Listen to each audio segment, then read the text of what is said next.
Jackson on the drive, kicks it out for man. Man, three-pointer, bang! Oh, what a man! Magic down the middle, just what I thought. A hook shot at 12, good! Here's Michael at the foul line, a shot on Elo, good! The Bulls win! They win it! Now there's a steal by Murr. Underneath the DJ, Going up over Bell, ball away. Yes! Yes! At the buzzer, he does it! Was there ever a doubt? A Smith screen, Posey will defend. Oh! LeBron James with no regard for human life. It's a physical game. Oh, man, oh, God! A monster jam by Blake Griffin. What's going on, guys? Welcome to another post-game live here on Dime Dropper for the 2023 NBA playoffs. More importantly now, the 2023 NBA Finals. Game 1 between the Denver Nuggets and the Miami Heat, live from Los Angeles as always. Super chats are turned on if you want to drop $1 or a dime.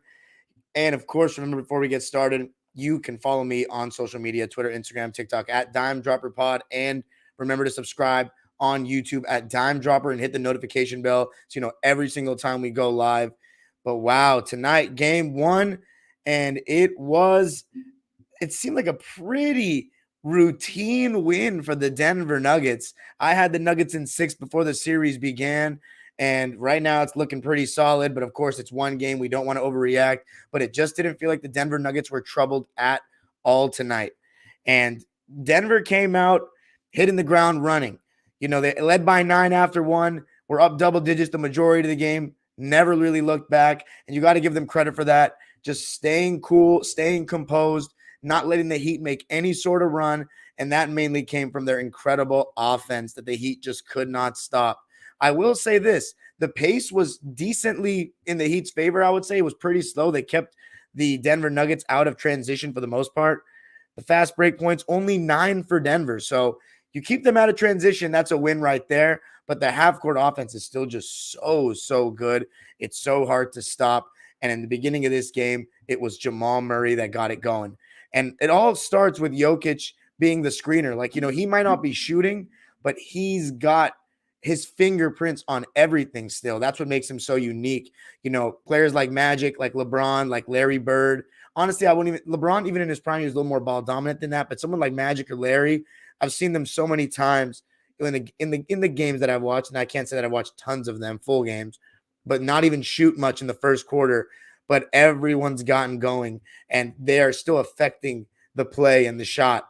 And Jokic in the screen and roll, the Miami Heat are not going to drop for too long. They may drop for just a second or hedge for just a second, usually not hedging because they don't want to let Jokic get behind them for 4-on-3.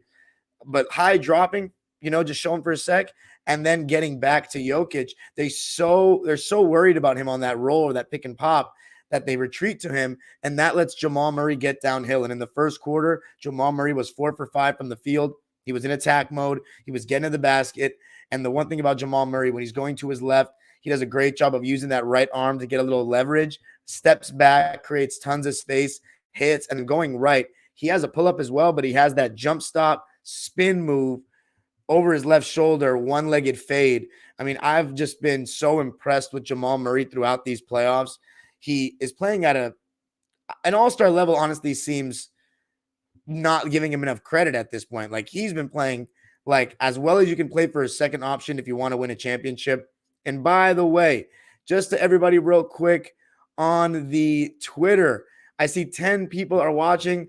Please click the link below the tweet that you're on to tap into the YouTube, because this is where I make my money, man. Forget Twitter. So I'm about to delete that link right now. Tap into the YouTube. It is underneath the tweet that you are watching right now. But YouTube people, shout out to everybody. Make sure to leave a like at the end of the video. Super chats to turn on if you want to make a donation. Anything is appreciated for your boy. Trying to work hard out here. But let's keep on going. Jamal Murray was exploiting the fact that they aren't really going to step up on him and take away his downhill coming off the screen or downhill drive, because Jokic is so concerning. And another thing, We've seen it several times in this postseason, first quarters, where Nikola Jokic will just stand at the top of the key and the Nuggets have all their movement, all their off-ball screens and all their actions going on, and Jokic is kind of just the quarterback, seeing it over the top of the defense from that distance. You have to play him tightly because he can hit that shot, but he's just seeing over the defense and picking the defense apart. And in the beginning of the game, you start to see the Heat switch a lot besides Jokic, right? And one thing I mentioned in the preview, and if you haven't checked that preview out with Swipa, the Nuggets fan and content creator, please go check it out because it's still good for the rest of the series, what we talked about. And one of the things we did talk about was the front court of the Denver Nuggets being so big, and the Heat, they've been playing Jimmy Butler at the 4 a lot of times these playoffs. Guys like Max Strus, these guys, when they've been downsizing and not playing Kevin Love, and tonight they didn't play Kevin Love, those smaller forwards or guards, they can't mess with Aaron Gordon or MPJ. Now, Gabe Vincent was guarding Michael Porter Jr. a lot tonight, and it reminded me of when Austin Reeves was guarding him. MPJ not really taking advantage of size like that. But the one thing I got to give MPJ credit for is he's not really shot hunting at all. He's not taking many bad shots. He wasn't hitting tonight, really. He ended up being 5 for 16 and 2 for 11 from 3. And mind you, he's a contested shot maker. And sometimes when he shoots the ball, he doesn't even see contest because he's so tall. There's not really that many bad shots for MPJ in terms of off the catch. And I think that he just took a lot of the shots that he normally makes. He didn't hit them. So that's another plus for the Nuggets is they won so decisively, and MPJ didn't have some crazy game. Nikola Jokic didn't have some crazy game scoring the ball. And KCP only shot 8 times and was 1 for 3 from deep. So that's the thing about the Nuggets and why I say it was routine for them throughout the game. I feel like they can do this again and again. And in the first quarter, as far as their defense, I wanted to mention Aaron Gordon. Aaron Gordon was a monster in the first quarter. I believe he had at least 10 points, but it may have been 12. He had at least 10, just taking advantage of mismatches like Gabe Vincent, even Caleb Martin. He was bullying them going to the basket, getting his shoulder right into their chest and just being physical and going up strong. And you love to see that if you're a Nuggets fan. Get the ball to Aaron Gordon low in the post. You got to give Jokic credit, man. His entry passes are so pinpoint. Those high-low actions. There was one time where Aaron Gordon had a really nice seal, and Jokic, he just fires those passes into those open windows so beautifully, so crisply, and picks defenses apart from the top. Aaron Gordon said it best at halftime. He's a maestro out there. And Aaron Gordon was feasting in that first quarter. As for the Heat's offense, they're going to try to put Jokic in the pick and roll a lot. Felt like they were putting Jokic in the pick and roll a lot more than Murray. And by the way, Bam Adebayo was guarding Jokic throughout the game for the most part. They did not go with someone else and then Bam and help, because who else are they going to have guarding him? You know what I'm saying? Jimmy Butler, he's too small. Caleb Martin, like Haywood Highsmith one-on-one, not really. They want Bam Adebayo on him. And granted, Bam Adebayo held him to 27 points. Oh my God, I sound ridiculous, on 66% shooting. So Jokic, as Swipa said in the preview, I think this is one of the best offensive seasons I've ever seen from somebody. He has an answer to just about everything, and he gets this high off the ground.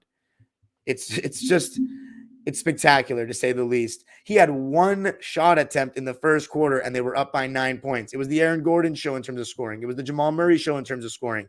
And their defense was good, fighting over screens, being physical. But the Heat, I want to say this, as I mentioned, putting Jokic in that pick and roll and drop coverage, Bam was given that same shot they were giving Anthony Davis, that mid-range, that one-legged push shot, and he was taking it with a lot more confidence in this game and playing with aggression. And I was saying in the preview, Bam Adebayo needs to do that if the Heat want any chance of winning. I said he has to average 20 points in the series, and tonight, well, he had 26 points. So he did his job, in my opinion. He was aggressive. He was taking that shot. They obviously want to take away Jimmy Butler's mid-range coming off the screen. And Jokic in drop coverage, look, you got to attack the rim. He's pretty good in terms of knowing angles and having active hands and being strong, but he does not get off the ground. The thing is, the Heat don't really have many high flyers like that outside of Bam and Caleb Martin. And Caleb Martin isn't the best ball handler in a pick and roll situation. He's much better working off the catch. So Jimmy Butler, I still think he needs to attack more right into Jokic, try to get him to protect the rim if he's going to drop. But a lot of times, Jokic and the guy that's guarding the point of attack will both go out to him and just recover on Bam and give him that mid-range shot. And tonight he was hitting it, but the other guys weren't hitting shots. Max Strus had open three after open three, and he could not hit the side of a barn. He was broke tonight. And Jimmy Butler, by the way, was 3 for 7 in the first quarter, had, I believe, 7 points. He was 3 for 7 for the rest of the game. He only shot 7 times in 3 quarters. That is unacceptable. And mind you, he was not getting double teamed like that at all. He was driving and passing up so many shots in the in-between game with Jokic and drop coverage. I cannot believe it. Is he really that hurt that he can't elevate off the ground like that? I don't know about that because you saw him hit other shots in the game.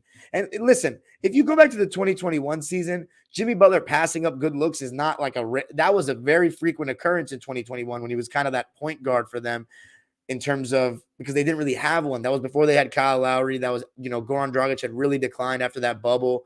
So he was really handling the ball a lot, and I thought he became too passive. And something I've liked about the last 2 years of Jimmy Butler, this year and last year, he's gone back into that scoring mode.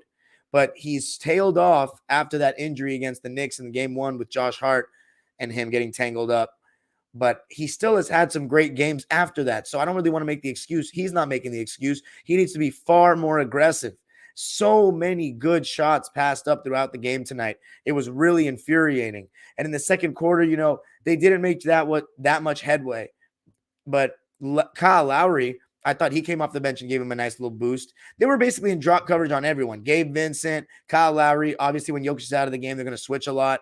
And the Heat just never really seemed to find much consistency offensively. They didn't make runs. The Nuggets conceded a lot of open threes and solid shots to them. It's not like the Heat didn't get good shots. They got good shots. The Nuggets are a good defensive team, but they're not a great one. They're a good one.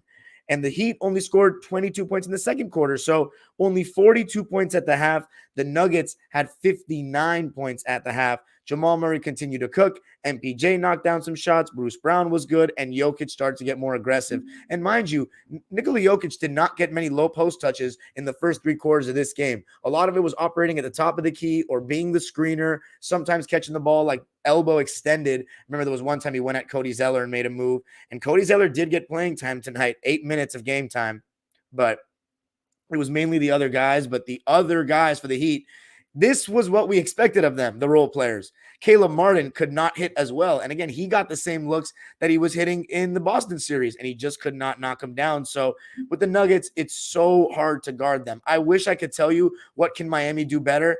I mean, look, you allowed 104 points and you kept them out of transition. That's better than I'd expect, especially in Denver. It's the offense that needs to be better for Miami, in my opinion, because, look, Denver is so hard to guard. They have an unstoppable action with Murray and Jokic in the high pick and roll, and they don't even go to it that much, or they didn't go to it that much tonight because they didn't need to.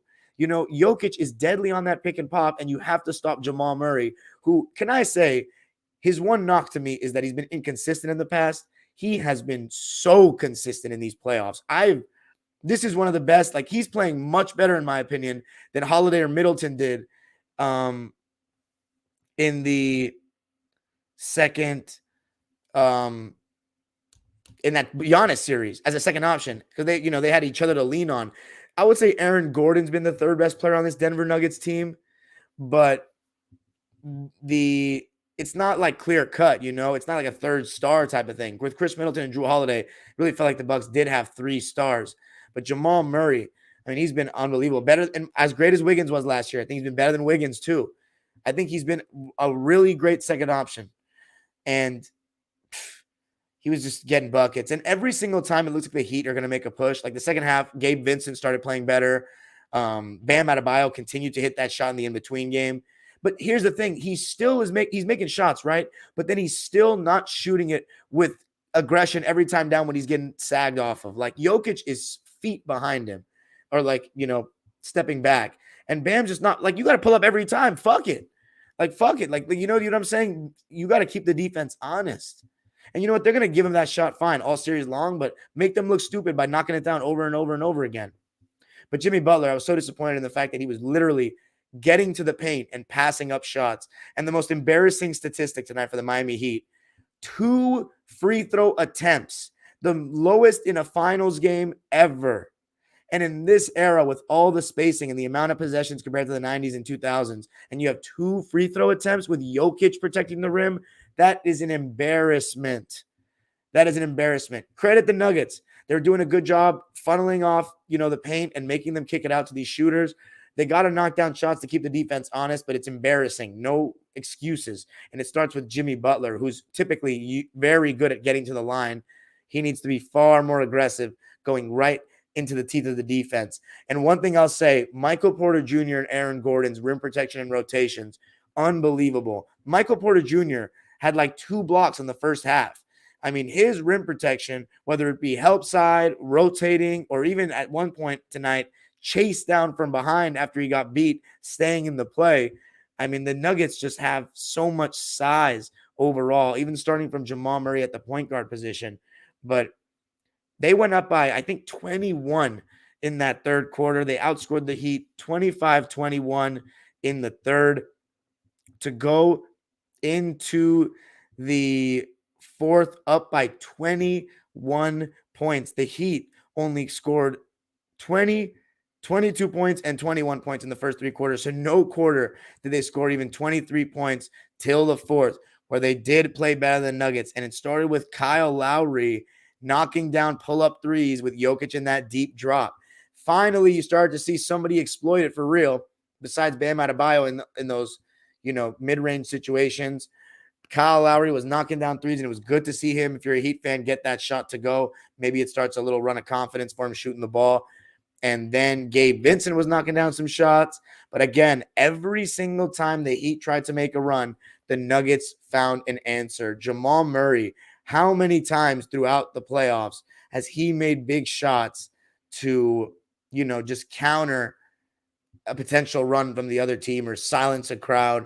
It's been amazing. And somebody I got to give a shout out to for the Heat that I think is going to get big minutes in this series with his athleticism, his tenacity, his ball pressure, his lateral quickness, Haywood Highsmith. Now, I'm not saying he can guard Jokic or anything like that, but the Heat are going to switch a lot 1 through 4, and he is athletic. There was one time where he got a steal in the backcourt, just a straight rip, and he started making threes in the fourth quarter. So expect to see him get more minutes. I thought he added a burst of energy for Miami, but overall, Nikola Jokic in the end, he started closing the game, and you started to see him get the ball in the low post a little more, and his turnaround over the right shoulder was clean. One thing I've noticed about Jokic, though, if he does have any weakness in his game, his left hand isn't very good. He's not very confident with it around the rim. He does have a left-handed jump hook, but it's not a go-to for him yet, like a Pau Gasol was, or even like a Kevin McHale. A lot of times he'll go over the right shoulder and he doesn't want to shoot with the left hand when he's right around the basket, where it's a little awkward to shoot the turnaround. When he's a little bit further out, he likes that turnaround over the right shoulder, and it looks good. He hit a couple of them towards the end of the game. But that's one thing. He even tried a left-hand jump hook later in the game, and he airballed. So I've noticed, it's not just this game, I've noticed that. I just wanted to keep an eye on it to see if I could say that, to find any weakness in this guy's game offensively, because in the whole playoffs, I've noticed he hasn't been super confident with that. But I mean, Jesus, when you're that good and you're that tall, sometimes your weak hand it's not that big a deal if you can still get off shots over either shoulder, which he can. And Jokic, he put on the closer gene, or not the closer jeans, I should say, not the closer gene. It's not like Skip Bayless, but big time win for the Nuggets. They just took care of business. They won it 104-93. Never really in doubt tonight in their first finals game as an NBA franchise. Shout out to the Denver fans. It was a loud atmosphere tonight, and they got the job done. 8-man rotation for the home team. Christian Brown played 8 minutes, had a donut, and was 0 for 1. Had one nice dive on the floor. That was just a good hustle play to get the crowd going. Jeff Green, only 11 minutes, 4 points, 2 for 3, so at least he was efficient. So you can't blame Jeff Green for anything. And then Bruce Brown, 21 minutes, as always, a burst of energy, gets to the basket, and was even knocking down the 3-ball, plays D, moves well without the ball. 10 points, 5 rebounds, and 2 assists to go along with a steal on 4 for 7 shooting and 2 for 3 from deep. And then the starters, who all played 36-plus minutes. KCP was a little quiet, made a big shot, though, in the fourth quarter, going to his left, mid-range jump shot. 7 points, 3 rebounds for him. And then Aaron Gordon, what a game from him.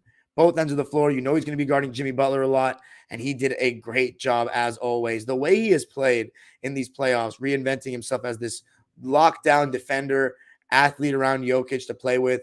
As I said, the third best player to me on this team. He's been spectacular. 16 points, 6 rebounds, and a block on 7 for 10 shooting. Only 1 3-point attempt, and he missed it, but shooting 70%, you'll absolutely take that all day. And the Nuggets, I mean, that action with Aaron Gordon or Murray setting the back screen for Aaron Gordon, and then Jamal Murray coming up for the dribble handoff, if that lob's not there for AG, is just so hard to guard. And then you have any empty side pick and roll with anyone as the ball handler, and Jokic setting the screen is just lethal. Jokic in the post is lethal. I mean, it's a nightmare to guard these guys, man. Jokic setting a little flare screen for MPJ. Like, people don't want to leave Jokic, so that leaves the guy that's coming off the screen pretty open more often than not. MPJ didn't have a great shooting night, but again, one thing we've noticed about MPJ in this postseason and this season, he has found a way to impact games even when his shot's not falling, and that was the big knock on him a couple years ago. 14 points, 13 rebounds, 2 blocks for him. He was a game-high plus 20, 5 for 16 from the field, 2 for 11 from 3 in 43 minutes of play. He was really solid for me, and the scary part is he didn't shoot that well, so expect a better shooting game from him in game 2. And then you have the duo, starting with Jamal Murray, who played a game-high 44 minutes. He was 11 for 22 from the field, 2 for 7 from 3, 26 points, 6 rebounds, 10 assists. Wow. What a game in his first finals game. He is just so ready for the moment. His array of shots, his confidence, his patience. He doesn't over dribble. He's always on balance. His footwork is great. I love Jamal Murray's game, man. He's a killer. And then Jokic, the best player in the world, a triple-double. What else is new? His 9th of the postseason, 27, 10, and 14. That would be 14 assists, ladies and gentlemen, for the center. And again, I mean, Jokic as the ball handler in the pick and roll, like, come on. They can get so creative with their playbook because of this guy. He shot 66% from the field, 8 for 12. 1 for 2 from 3, 10 for 12 from the line. I mean, is there anything more I can say about the guy? The Nuggets shot 50.6% from the field, but they only shot 29.6% from 3. So expect better in game 2. 80% from the foul line. And then the Miami Heat. See if there are any interesting team stats in this one. Nope. Doesn't look like much. 11 offensive rebounds for the Heat to only 6 for the Denver Nuggets. That's interesting. Let's go to the Heat. 8-man rotation. Actually, 9.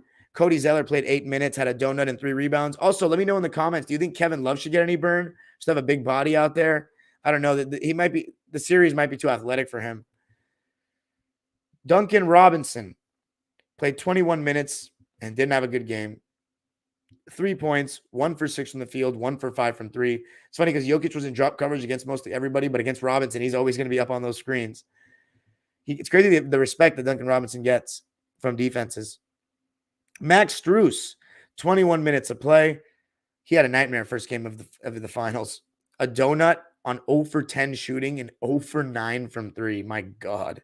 An absolute stinker from Max Strudel. And then you had Caleb Martin, who had a stinker as well. 3 points, 4 rebounds, 1 for 7 from the field, 1 for 2 from 3. Didn't notice him much defensively like normal. So a tough one for him. And then Haywood Highsmith, really good performance. 18 points off the bench for the Heat on 7 for 10 shooting and 2 of 4 from 3. 2 steals as well. So expect him to keep getting more minutes. His athleticism really makes a difference. Kyle Lowry, solid game for him. 11 points, 5 rebounds, 5 assists, and a steal on 4 for 8 shooting and 3 for 6 from 3. So 50% from the field, 50 from 3, doing a little bit of everything, making Jokic pay in drop coverage. Solid game from Lowry. You want to see that if you're a Heat fan to continue. Gabe Vincent had a solid second half and had a solid game overall. If you get 19 points and 5 assists from Vincent, only 1 turnover, you'll absolutely take that all day if you're a Heat fan. And 50% from the field and 3 just like Lowry. 7 for 14 from the field, 5 for 10 from 3. So between Vincent and Lowry, they made 8 of the 13 threes for Miami. Then there's the stars. Jimmy Butler, 13 points. That's not going to get it done. 7 rebounds, 7 dimes, 1 steal, 1 block, 1 turnover. That's all cool, the 7 rebounds and the 7 assists, but you cannot be shooting only 14 shots in the finals. You shot as many times as Gabe Vincent. Like, what is that? What is that? Come on, Jimmy. And he had good looks. He's passing them up. There was one possession where he passed up 2 shots in the same possession. You're the guy. And you shot 7 times in the first quarter. So that's not good enough. Bam Adebayo loved his aggression. Shot 52%. 26 points, 13 rebounds, and 5 assists. That's a stat line and a half right there. 13 for 25, 0 for 1 from 3. I liked it. The one thing about Bam is, though, he fades away so much. You know what I mean? Like, he plays so finesse, and he's smooth. Like, he's got a great handle. He can pull up nicely, but I like to see him bang a little bit more. I know he's not going to be able to do that on Jokic, and I get it. The shots he's taking on Jokic are fine, but I think sometimes he can still go up going towards the basket because Jokic is not that tall, and he's giving him a lot of room. A lot of times he's fading away a little unnecessarily for me, but that's something that he always does. But anyway, that's it for me tonight, guys. The Miami Heat shot 40.6%, so not a good shooting game at all. 33% from 3, 13 for 39. It's funny that the Heat ended up shooting 12 more threes than the Nuggets, but they also shot 17 more shots because the Nuggets got 18 more free throws. So the Heat got to get to the line more, got to attack Jokic more towards the basket. And Jimmy Butler, he needs to shoot the ball. There's no ands, ifs, or buts about it. Bam did his job. If Bam plays like that, if Gabe Vincent, Haywood Highsmith, Kyle Lowry play like that, they're cool. Now, also, let me ask you in the comments, do they need Tyler Hero, who they're saying is probable for game 2? He has coming off a broken hand. They could use his scoring right now and taking advantage of guys in drop coverage. Hero would be a great person to do that, but can he defend? And is he going to take away from other guys that have stepped up in this postseason, like Gabe Vincent, Caleb Martin, and of course, Jimmy Butler on the ball? You really like that, but we'll see. I still think the Nuggets got this series. I don't know if they'll even lose a game at home. I don't expect them to lose game 2, quite frankly, but I expect a better fight from Miami. I think it's going to be a closer game. I think Jimmy's going to be a lot more aggressive. So, I can't forget this. The Heat went to a zone. Oh my God, I can't believe I almost forgot. Went to the zone a decent amount, but every single time the Nuggets stopped bullshitting and Jokic was in the middle of the floor calling for the ball instead of trying to set screens, they would exploit them right away, whether it be an open 3 or a floater for Jokic. Again, he is so comfortable in that in-between game. Jeff Green and Michael Porter or Aaron Gordon working the baseline cut. It's super easy for him to just dump it off because you need to respect Jokic's floater when he catches the ball in the middle of the floor. You have to. A couple of times they still got good shots, just moving in the perimeter, setting a little high ball screen in that zone. And, it's a matchup zone. Sometimes it looks like 1-2-2. Then it'll go to a 2-3. When they're in a 2-3, Jokic high post, kill him. Like, it's done. Get him in the high post, get him the ball, and it's over. The final score was 104-93. The Denver Nuggets win it at the Ball Arena. I remember it as the Pepsi Center, and I kind of like that name. But yeah, big win for the Nuggets, their first finals win. That's it for me tonight, guys. Now to the live subscribers waiting patiently in the chat. Super chats are turned on if you want to drop $1 or a dime. Peace. Wow, it's only 9:30. It's pretty cool. Let's read the comments, huh?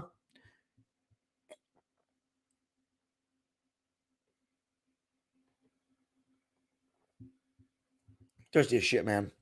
Jonathan Asulin says it's over for the Heat, man. Joker's too good. Why is the background the Heat? It was in Ball Arena. Get it right. I haven't found a good Nuggets background yet, bro.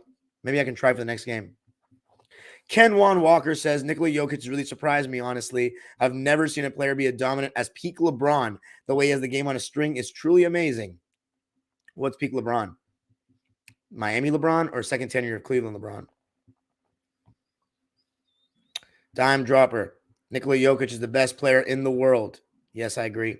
10 assists in the first half. Just wow. Fuck, I didn't mention that. Hold on. Oh, and did I forget to mention that Jokic had 10 assists in the first half? My God.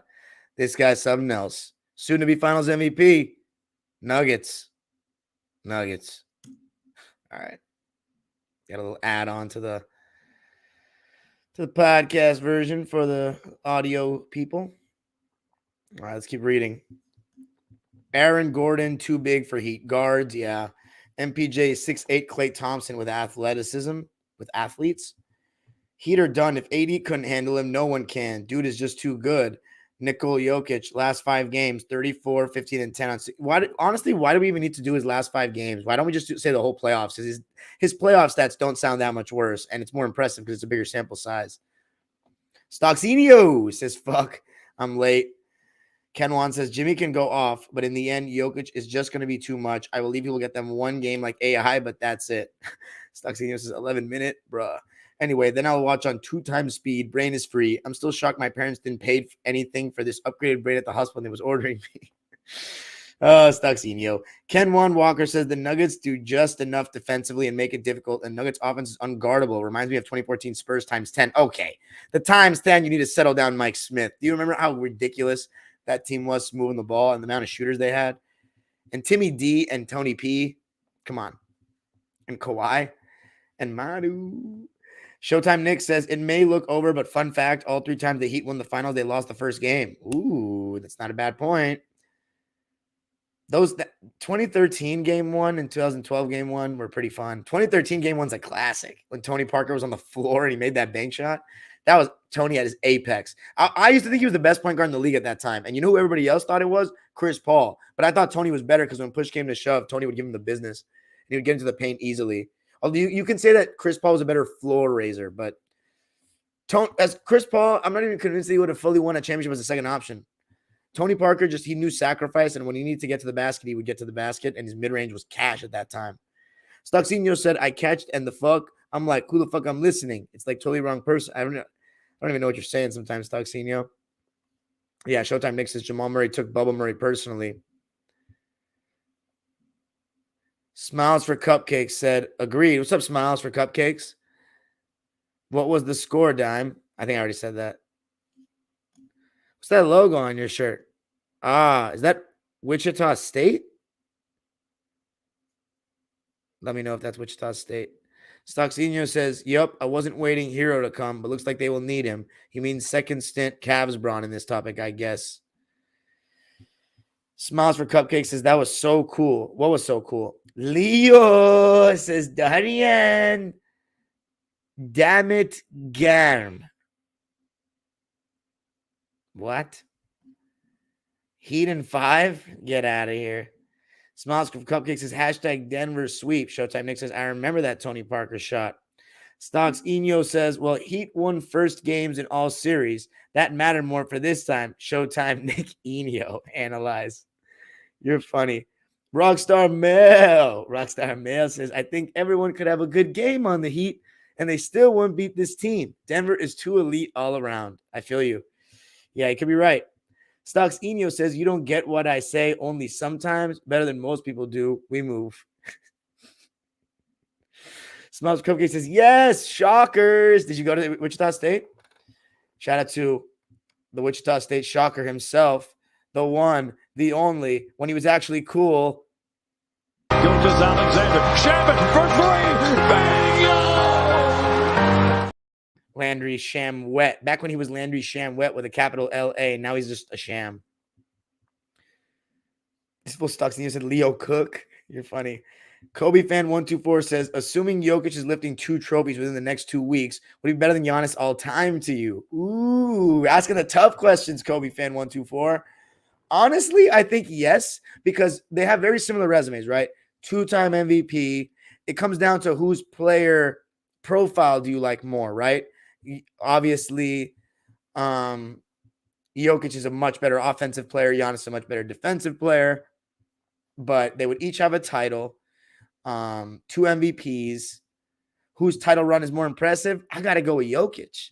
Man. I think he's played better, and I just like his game more. At the end of the day, it's preference. You're splitting hairs with these two. I'm going with Jokic. His title run is more impressive to me. And there's been more times where Jokic has lost where I don't think it was his fault. There's been time. Giannis, when he lost to Toronto, bro, he had no bag. He had no counter for them loading up. He would just stand at the top of the key and bum rush in like that. It was never going to work. It's just like, and then even the same shit against the Heat. They won the only game in the series without him. In 2021, he figured it out, and then this year he returned back to doing that. So I'm going with Jokic. Showtime Nick says, I think if the Nuggets win the finals, they'd be the worst ranked defense since the 2001 Lakers or the 2016 Cavs in defensive rating. See, but that Lakers team was bullshitting, I think, in the regular season, you know? Leo Nambar says, can I get your auto? Nah, Nick. What is your record in rec, Bubba? Dude, we were 1-7. 1-7. But part of it's because Big Sam, he was injured for 4 games. So, but it's okay. Pull up on Saturday, bro. Pull up on Saturday. We about to light that bitch up. I think my boys, I'm going to get them game plan to the T. We need a big crowd. So we need my boys to get their support. I'm thinking, dude, I've never game planned so hard before. These guys are fucking annoying. So you got to pull up. Big Jonah was making shots yesterday. He needs to have a big game. He doesn't come to practice. So that's disappointing. Showtime Nick says, I know the 2001 Lakers turned it up on defense at the right time. This Nuggets team, though, yeah, they're better defensively than we were where they were ranked during the regular season. There you go. Stocks Eno says, obviously Lakers better defensive team, but Denver ranked worse. Sorry, Denver ranked better. There you go. Kobe fan 124 says, agreed. By the way, go subscribe to Kobe 124. He's got some great Kobe content there.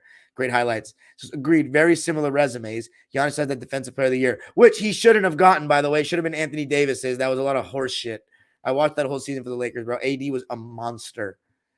Stocks Eno says, Jokic, way more impressive run. I agree. Kobe fan 124 says, and agreed, this one is greater than that fluky 2021 season. Showtime Nick says, I'm talking about where they ranked among everyone else in the regular season for the I know what you're talking about. I'm asking. Rockstar Mail says, where would Joker could have been ranked in all-time centers if he would have won MVP this year along with a chip? I don't care about regular season MVP because it's media guys voting and they're fucking biased and they have their own agendas to push. And they're just guys. You know what I'm saying? Like, they're just guys that watch games, like me and you. Like, to me, in my opinion, I don't think that Dave McMenamin or Rachel Nichols' vote is worth more than Rockstar Mel's vote. I really don't. You guys watch a lot of basketball. That's about it. You know what I'm saying? Like, you follow the game.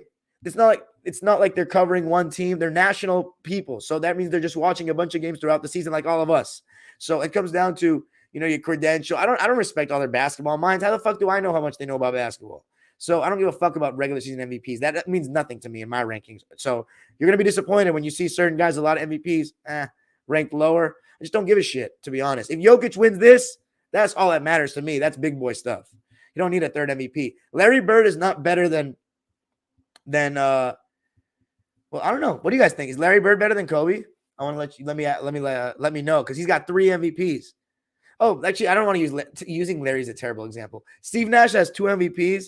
Shaq only has 1. Kobe only has 1. I mean, Steve Nash is never getting picked over those 2 in a trillion years. So MVP is a little garbage.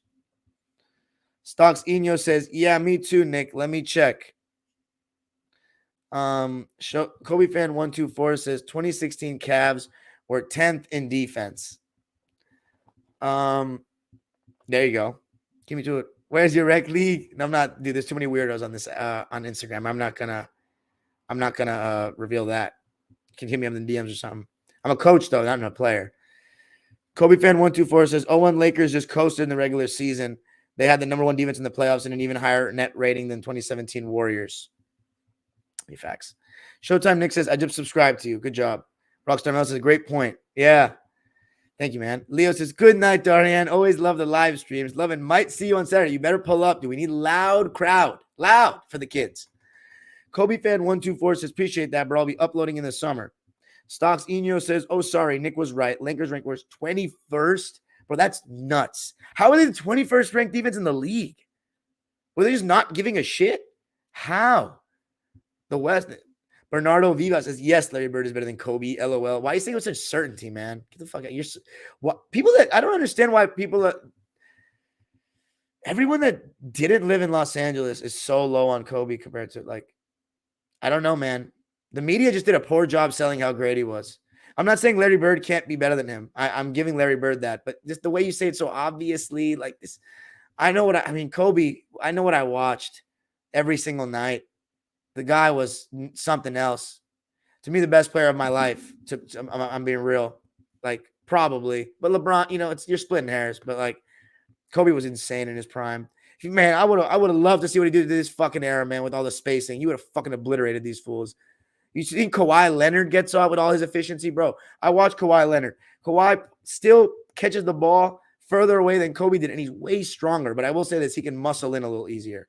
But Kobe with the space that Kawhi has. Bro, Kawhi sometimes is out there and he can choose who guards him. He's like, oh, come set the screen. I'm going to put you in the action. Imagine if that would have been hilarious if Kobe could choose who guarded him. Come here, Gabe Vincent. Come get this work. Like, bro, double team every time.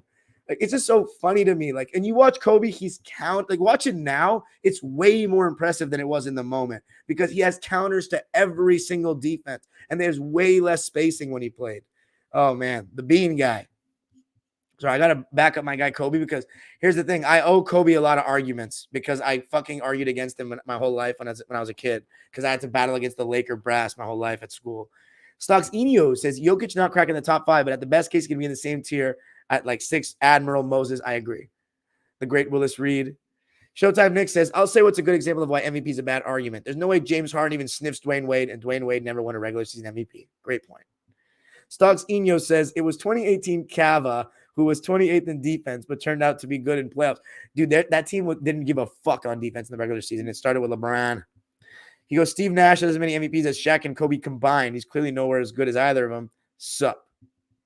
Bernardo Vivas says, if Jokic plays 2 more years like this with playoff success, he's a top 7 offensive player ever. I'll let you figure out who the others are. Top 7? Okay. Magic, Labber, Steph Curry, MJ, Braun, Wilt and Shaq, Kobe? I don't know. He would probably be in the top 10 for sure. I would put him in the top 10 offense. He might be the top 7 or 8. Jokic is a monster offensively. Oh, Kareem. Fuck. What am I saying? Oh, man. Can't disrespect the captain. Showtime Nick says, oh, Hakeem Olajuwon? I don't know. I got to watch more film on him. Showtime Nick says, Moses won 3 MVPs. That's fucking crazy. I wonder why I pretty much never hear his name brought up among the top 5 centers because he can't crack that top 5. The top 5 is so sacred. It's going to take a lot to get to the top 5. Shaq is so incredible. Hakeem is so. Did you see what Robert Horry said about Hakeem Olajuwon? That was high praise. He always says that, though, that he was better than Shaq and Tim Duncan. And, like, I'm not saying that that's a fact, but that's very relevant that his own team, the guy that played with all 3 says that with certainty. Just shows you how great Dream was. Hakeem is amazing. Wilt, I mean, come on. Wilt is so slept on by our generation. It's fucking nuts. It's because nobody knows the competition and the rules. Oh, man. He's spectacular. I'm going to do Wilt. There's Wilt content coming on my channel this summer. Like, you're going to see it. You're going to see the game film. But who's the other one? Kareem. You already have a good amount of Kareem content on my channel, but more is coming this summer too. And we're right in the beginning of Kareem's career. So, like, I'm going to try to give you as much Kareem content as possible so you can try to, like, get more context on the GOAT conversation with him. And then Bill Russell. I mean, come on. Kobe is my 8th best player, but he wasn't as good a shooter as Bird. He wasn't 60% the passer and playmaker Bird was. He wasn't as good of a passer, but I still think, yeah, he wasn't as good of a passer. The 60%, I don't know. That's a little debatable. I still think Kobe was a really solid passer, but he's a score-first guy. I think Larry Bird, I don't really know what he is. But Kobe being 8th is not crazy. That's not crazy at all. I think outside of top 10 is a little much, but just depending on what your criteria is, that's not crazy at all. He's not as good of a shooter as Bird, I will say he's not. But Bird's not the ball handler that Kobe was, even for his time. I know handles you can't really compare 20 years difference, but even for his time, like Kobe had a really tight handle at the end of his career. Like, and even in the beginning, he had the loosey-goosey, but like, woof, when he was later 24, he was so decisive with his movements, like 2-3 dribbles right into a spot, blow by, just calculated with his handle, and really good footwork. Really good footwork. Larry, though, he's got the size. Stocks Enio. Oh, he's going to say Steve Nash. He's going to say Steve Nash for the offensive player thing. Yeah, Nash was really good. He said LeBron, MJ, Magic, Curry, Nash, and West. It's not enough footage on Jerry. The other is surprise, but it makes people really mad when I say it. MJ, LeBron, Curry, Magic, Bird, Jokic. No, it's not a surprise. It's Nash. Stocks Enio says top 5 is literally all have a GOAT case in their own at some level. That's facts. Jokic wouldn't get in there realistically. You know what, if Jokic wants to get in the top 5 center conversation to me, he needs to win 3 chips as the best player. 3. That's how he can get in that conversation. Otherwise, I don't think it's going to happen. Because the thing is, bro, like as good as Jokic is, I don't know if I'm taking him over Hakeem. Like, because he'll never impact the game on both ends the way Hakeem did. And like Jokic might be the most skilled center of all time, but Hakeem is right there. Like Hakeem has a much better like left-hand jump hook than Jokic. And oh man, he's so much more athletic. It's a great that's what I think Jokic has to do though. He needs to win 3 chips as the man.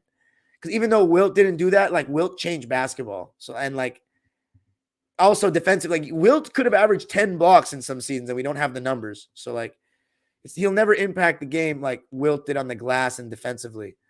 Showtime Nick says he holds it heavily against Kobe for being a complimentary star to Shaq, which I think is batshit crazy. Who holds it against him? 2000 Shaq was way better, but 01 Kobe was hands down a top 3 player in the league to me. I feel you. Stocks Inyo says, yeah, I'm waiting to see your historical videos. We'll watch some of them after the finals. Thank you, sir. Have you watched the first 5? You should. It's like detail, but my version. Obviously, I'm no Kobe. Showtime Nick says, Iverson won MVP in 2001, but he was never nearly the defender Kobe was. And Iverson's one of my favorite players to never play in the Lakers or for the Lakers or Knicks. Yeah.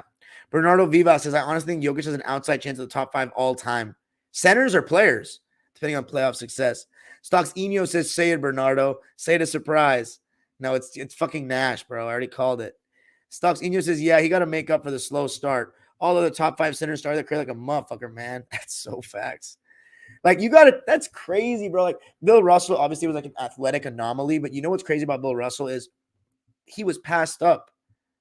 Like, the Royals had, but they had, what's his name? Maurice Stokes. So they had a center at the time. But Bill Russell was still predicted to maybe not be great in the league because they said he wasn't good enough offensively, didn't have enough touch around the basket. All the shit that people still hold against him now, they were saying back then. That's why it's so funny when people argue with me about Bill Russell, because they said the same shit when he played, and he still won every time. He and his team, of course, but he was the leader. So, like, it's funny because they said the same thing in the moment, and he overcame everything. So, yeah, he came out and won the finals. Oh, there was no such award. But he won the championship his first season, first ever Celtics title. And then Wilt, MVP and Rookie of the Year in the first season, goes to the conference finals. That was back then, it was the division finals. But he won a playoff series first year, made it to the division finals, took the Celtics to 6 games in his rookie season, won MVP, averaged 37 and 27. Like, that's nuts. Kareem's first season, he was arguably the best player in the world as a rookie. And Wilt was still in the league. And Jerry West was still in the league in his prime. And Oscar was still amazing. And he was the best player in the league, arguably in the first year. He took his team from 27 wins to 55. Took him to the conference finals, won a playoff series, and averaged like 30 in the playoffs. Like, in a great era of centers. He had to play, although I think he played against Darryl Imhoff in the first round, so that's not that strong. But Darryl Imhoff's not a bad player. But then he had to play against Willis Reed, and he lost. But I mean, Kareem and then Shaq was a monster. Obviously, the league had more parity not parity, it was expanded, so there were weak teams. He was on an expansion team. And then, but the thing is, Kareem was too. That's the crazy part, but there's less teams in the league. But still, didn't Shaq take him to the playoffs the first year? So he still made an impact in his own right. Then Hakeem was a beast, so yeah. Kobe fan says, Kobe's greater than Larry as an all-around player. Much better longevity. One more with less consistent help than Bird, who had a stacked team his entire career. Showtime Nick says, I will at least give him one good point he made, that if Finals MVP had existed earlier in the 60s, Hondo may have more than actually has, since he did lead the team in scoring in the 68 and 69 Finals. That's facts. Bernardo Vivas says, there's no center ever that is even close to Jokic as an overall offensive engine. I disagree with that. Shaquille O'Neal and Wilt Chamberlain. You got to look at the 64 Warriors. You cannot tell me that Wilt doesn't come close when that team made the finals. He doesn't have that much offensive talent on that team, if we're being real. He transformed them. Oh, well, you got to give Alex Hannum some credit for that as well. But, like, I mean, that was a carry job offensively throughout the season. So I think that you got to put Wilt and Shaq in the conversation. Kareem, bro, I don't know how you can't tell me Kareem. He's such a good passer too. He's not as good of a passer as Jokic, but like I wouldn't say even close. That's very, very extreme. Kobe fan 124 says Bird lost 7 series with home court advantage. You can argue the 80s Celtics underachieved, only getting to 5 finals. Jeez. Stonks Eno said Kobe was some of the West series MVPs during 2001 and 2002. And I always say this, East was weak as hell. Lakers faced a lot of teams in West before it came to finals. Yeah. So finals MVP don't hold that much weight. Interesting. Bernardo Vivas says he has to get like 3 chips to make 5 finals. That's tough, but he has a skill set and production to get there. That is true. Showtime Nick says it was after I posted a Kobe cross-snap Ginobili, pump faked him, then banked it in, saying KD could never. For all you casuals always saying efficiency, and he told me that's not a casual argument. Who are you talking about? Bernardo Vivas says Bill Russell would be a way better offensive player than he was then. Yeah, not wrong. Showtime Nick says I know you agree with me. Efficiencies. Yeah, I know, 100%. Kobe fan 124 says Dime. I'm sure you would know any other candidates, but I think 01 Kobe is the best playoff run ever for a 22-year-old. I can't answer these questions. LeBron James says chicken nuggets win it all. Stocks Eno says now there is debate going on, but I will come with the debate. Jokic can win. Best career improvement ever, like late career boom wise. Kawhi. I always say Kawhi Leonard. Jokic was what? 2015 draft or 2014 draft? 2014 draft. This is his 9th season. Rookie year, I would think Kawhi was a better player than Jokic. Sophomore year, I would think Kawhi is still a better player than Jokic. 3rd year, probably still Kawhi is a better player than Jokic. 4th year, it's getting close. I don't know. Might have to say Kawhi still, honestly. Bernardo Vivas says, what I mean by offensive engine is a center de facto playing point guard. Shaq and Kareem and Wilt obviously could carry it on, but it's different. Yeah, I can agree. I feel you on that. Jonathan says, who's the greatest player of the 60s? I think Russell's the greatest player of the 60s. People say Wilt. That's fair. But, I mean, I'm for the winning. Yeah, it was battling with Nurkic for a roster spot. That's facts. All right, guys. I think that's probably it for me tonight.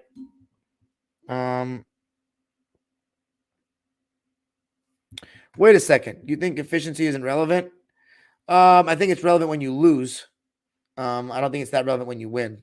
That's how I feel about it. Like, I don't care. I think it matters like this. If someone's scoring 30 points per game on a good team on solid efficiency, and then someone's scoring 30 points with shitty efficiency on a bad team, then it matters to me because I can see that you're not shooting well, and that's part of why you're losing. So, but no, a lot of times I got to watch the game because to me, it's all about taking bad shots more than anything. Because sometimes, like, let me tell you why.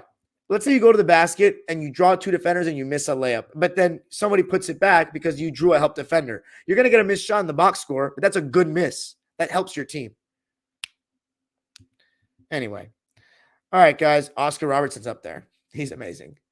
Stocks Eno says Russell's defense was more important to the Celtics than Jokic's to Denver. That's debatable. It's pretty even. All right, guys. That's it for me tonight. Please make sure to comment on this video. I appreciate you all very much. We'll probably be live after Sunday's game. Please comment on this video.